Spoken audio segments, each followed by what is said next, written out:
The following program is brought to you by First Responder Products, your first choice for Homeland Security and emergency response products.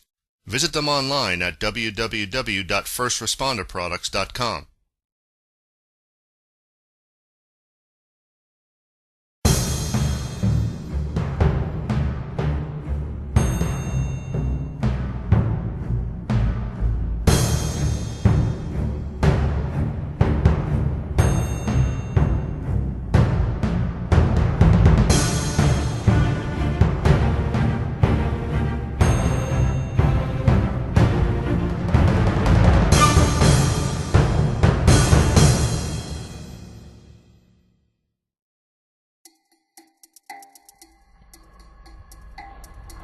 The University of Maryland approached us on the Tuesday following the events at Virginia Tech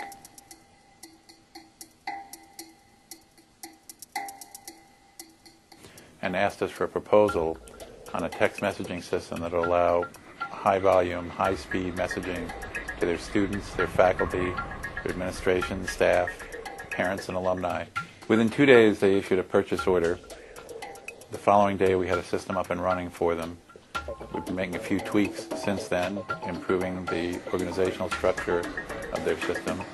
But in essence, within a week's time, from scratch, we had a system up and running for them. They had the same concerns that most systems, most customers have and want to use a system like this.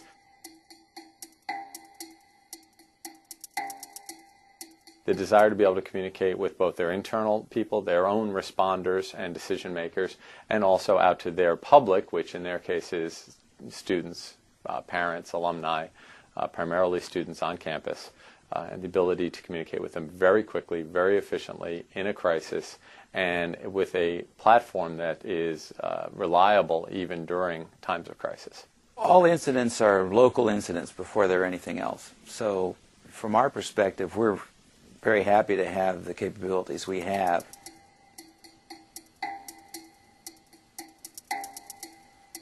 I think that folks should be encouraging their local jurisdictions to look into text alerting. It is, I believe, one of the most powerful tools we have currently to assist and to help control chaos. You know, if you don't have good communications, you're going to have a problem. People like to hear from their government. So better for them to hear from the government than perhaps trying to figure it out from the media. The system is a web-based product that allows an emergency manager or a school official to notify a high number of people rapidly, regardless of the type of text device that they might have in their possession. So it can go to an email address, a cell phone, a pager, a BlackBerry.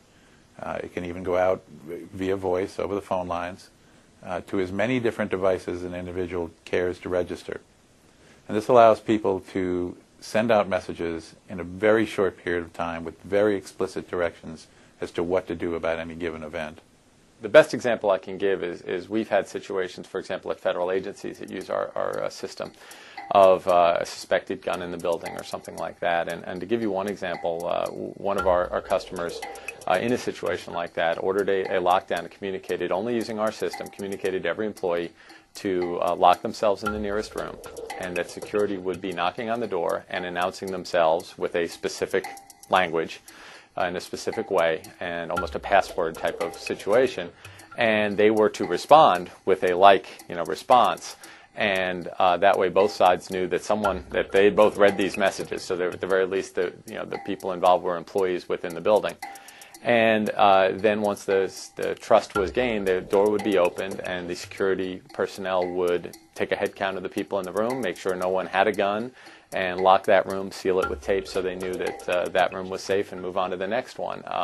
Scenarios like that are what strike us as the way in which a system like this would be used. That may be more detailed than most would do, but certainly during a shooting on a campus or any sort of contained environment, the ability to tell people to lock themselves in the nearest room, only answer or open the door for appropriate security personnel, be able to get head count, and have our system is two-way, so they can see who are they getting replies from. All that could be very valuable in that situation. All 18 jurisdictions in the National Capital Region own Roam Secure systems, and use them on a regular basis. So the city of College Park, for example, has its own system and has been interfacing with university officials for messages that come through the College Park community. This allows the two systems to talk back and forth. It's completely interoperable. Messages can be generated on either system and sent automatically to the other one or to any other system in the region or around the country. This is a tool that gets used every day. So from that perspective, I would think it would be beneficial to any jurisdiction to have such a tool. And good tools that can interoperate and can cross boundaries are probably more powerful tools.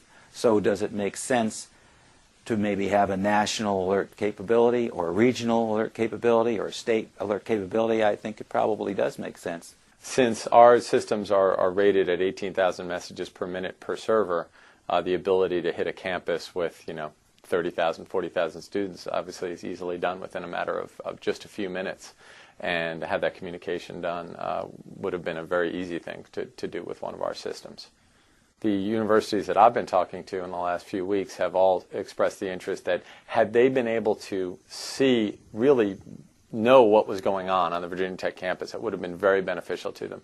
As you can imagine, here in the D.C. region, the first thought on any incident like that is that it's not a lone incident, that it's the beginning of a string of planned incidents. And that's something that is very important for other universities to be able to eavesdrop on, so to speak, and the R6, Rome Secure Information Exchange platform, allows users to subscribe to data feeds from other systems. And so that's a capability that we're looking at among our universities, to have the security personnel of one university be recipients, basically, on a system that is down the road, 2 hours away, or across the country if desired, so that they can be monitoring what's happening on other campuses and reacting appropriately. And of course, the same thing happens within local governments. And I believe you're already aware, we see regionalism wherever we go. Whenever we deploy a system, it starts to grow out from there. So we started with a few systems here, and now we do the entire National Capital Region. We did one system in Philadelphia, and now we have a number of systems there. San Francisco, similarly, we're now growing in Florida and are just picking up our third and fourth systems down there in the Gulf states with New Orleans and Mississippi. And so this growth happens, and we recently were awarded a contract as the official state system of Virginia, which is the first statewide system of alert and notification systems of our type. We feel that we've built the first national framework for information exchange. We can take information from virtually any source in any format and publish it to any system in any format. The technology is a very useful tool, and I would hope that it would become commonplace around the country, because our times are such that this tool is going to be more valuable as time goes on.